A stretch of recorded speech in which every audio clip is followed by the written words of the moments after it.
So I wrote a fantasy book, and if you are watching this video, then it is out right now, which is terrifying to say. Don't worry, this video is not just me sitting here saying, buy blood for coins. I actually want to take the chance to tell you a bit more about the story, the characters, the plan for the series as a whole, but most importantly, why I wrote this book and why I wrote it the way that I did, because I made a very specific decision about how I would tell the story, and I want to tell you why.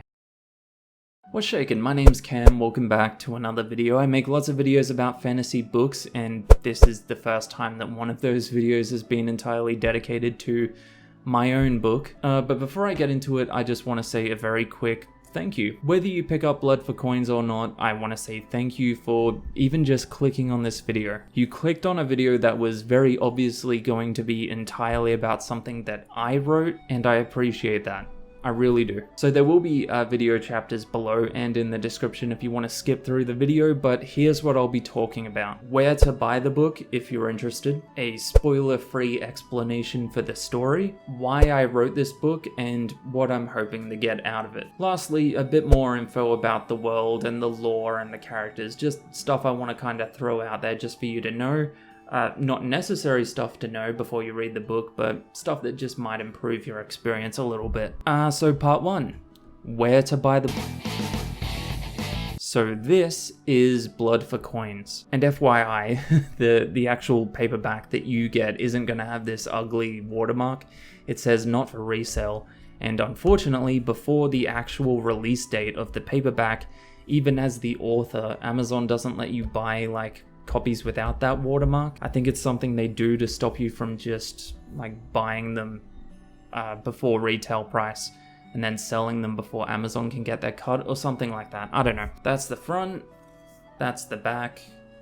There you go. Now you can get Blood for Coins by paperback, ebook, and I can't believe I get to say this for the first time ever, you can buy my book as an audiobook. These are available through Amazon and Audible, and the links will of course be in the description below. So look, I know Amazon and Audible, they weren't my first choice as a seller, considering how much shady stuff they do, especially in regards to how they treat their authors. But unfortunately, I don't have a massive platform or a big marketing team behind me. I am an indie author, so if I don't go KDP or Audible exclusive, I can risk cutting my profits in half. I put a lot of money into this book in regards to, the cover art, the professional editing, the audio narration was quite expensive, not more than I think it's worth, just it is an expensive thing to have done. And the thing is, and I know this is a taboo for authors to say, but I don't really expect to make all of that money back, which surprisingly is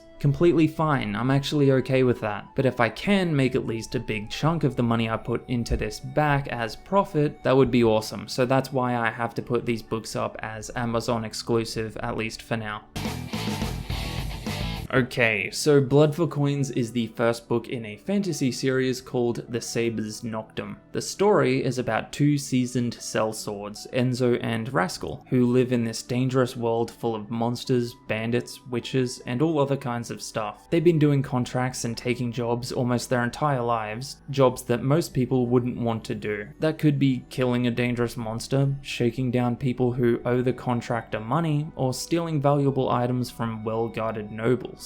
The list goes on. In Blood for Coins, the story starts with one of these two sellswords being transported from the most dangerous prison in this entire fictional world. He wants to get back to his life of drinking, fighting, and hoarding coins with his best friend, but first he needs to break free from a place that no one escapes. And when he does finally make it out, Enzo and Rascal seek refuge in a small town, while a sizable army searches for the missing escapee. Now they think they're safe, but what they don't know is that this town is ruled over by a wine-guzzling lord on a hill, and that lord has a very dangerous secret. The sellswords end up in a situation much more dangerous than the one that they'd only just escaped. That is a general spoiler-free explanation of the story of Blood for Coins, which again is the first story in a series called The Sabre's Noctem, which will be a set of adventures. I really am proud of this book, but I'll talk more about that in just a bit.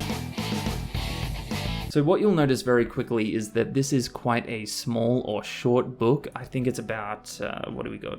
It's just under 200 pages. I think it's somewhere around 45,000 words. And yes, that seems incredibly short for a fantasy book, but that's the point. These books, the books in this series, are short because I want to release them pretty quickly. I want to release them every 3 or 4 months at most. And the stories themselves will be very episodic and eventually build up to bigger, more high-stakes plots. I know it's usually bad practice to compare books to movies or television, whatever, but for the sake of like story structure or what you can expect, allow me to make the comparison that these books are episodes, and every 4 or 5 books will be a season, and the series as a whole is the TV show. That's kind of the structure, and it's not a structure that's unfamiliar in books. I mean, think Dresden Files. I've talked a lot on this channel about how I wish there was more popular, shorter, episodic fantasy that's fun as well,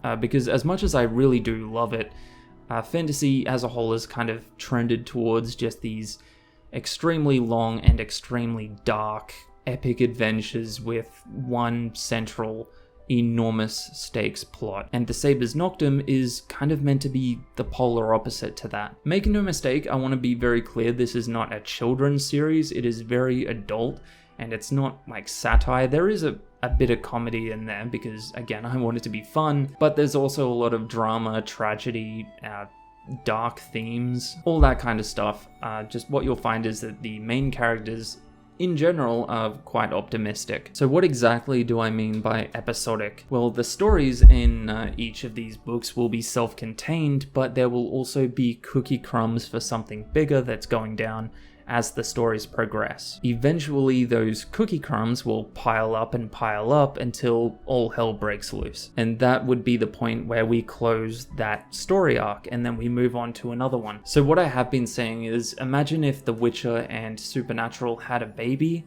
That baby, if I can be so bold, would be the Sabre's Noctem. It's fun, action-packed adventures about 2 best mates in a fantasy world that do dangerous jobs for money. Also, the books being episodic means that I can kind of get wild with it. I can get weird, I can get a bit crazy, which is really exciting. I mean, in one book they could be doing a heist, and then in the next book they could be chasing a gang of shapeshifters through a magic portal. Like, who knows? The beauty of episodic stories, especially in a fantasy world, is that I have a lot of creative freedom. To be very blunt, I don't know how or when this series will end, and that's how I like it. I want this to be a series that I can write pretty much indefinitely until I feel like the characters have reached the end of their journey. The Sabre's Noctem could end in 3 years, or it could end in 20.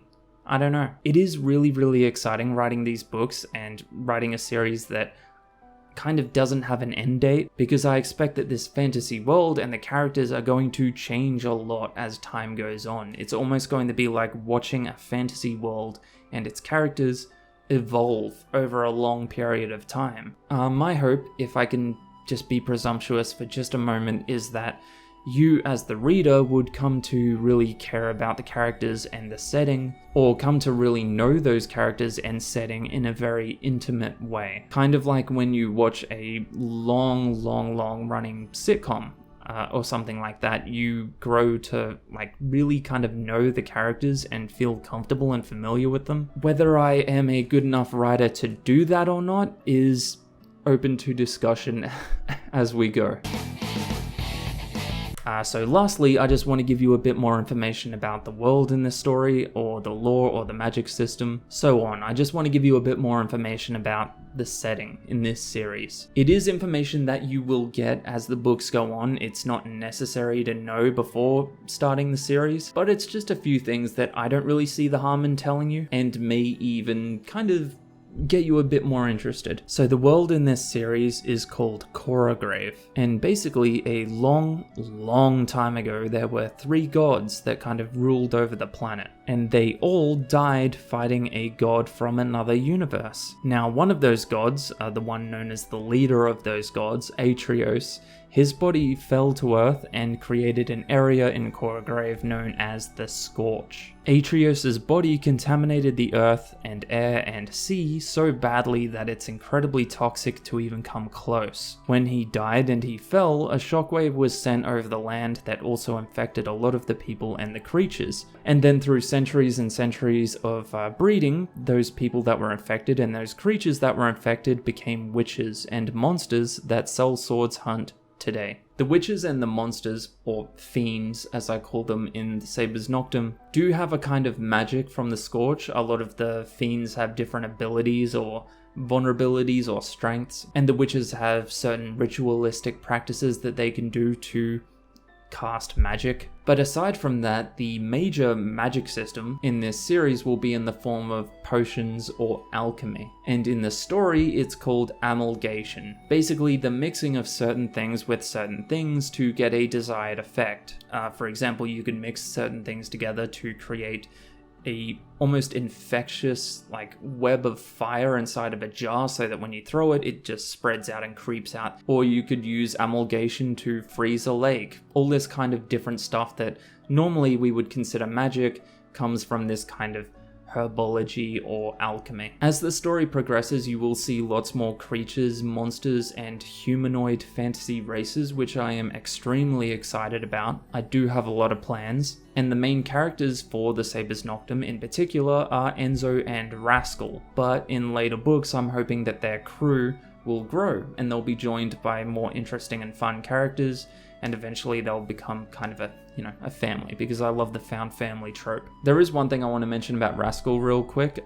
This is him here, and you might think that the proportions are off on this cover when you compare the size of the two men, but that's actually intentional. Rascal is very short. He's like 4.5 feet tall. Now, I'm not describing him as a dwarf, but I guess you could consider him one if you want. Essentially, he's just a short king, but he's also very like butch and tough. However, I am making it a point in this series to never have his size used against him as any kind of insult or flaw from characters in the story or from me as the narrator. I just think it would be silly in this fantasy world where there's terrifying and dangerous monsters as small as your hand for people to be underestimating someone just because they're a few feet shorter, you know? Everyone in this fantasy world are used to creatures that are shorter than your knee that can kill you very easily, so they're not going to underestimate Rascal just because he's a little bit shorter. I also really wanted to write a fantasy character that uses a scythe as his weapon. I know that it is an extremely impractical weapon, but I don't care.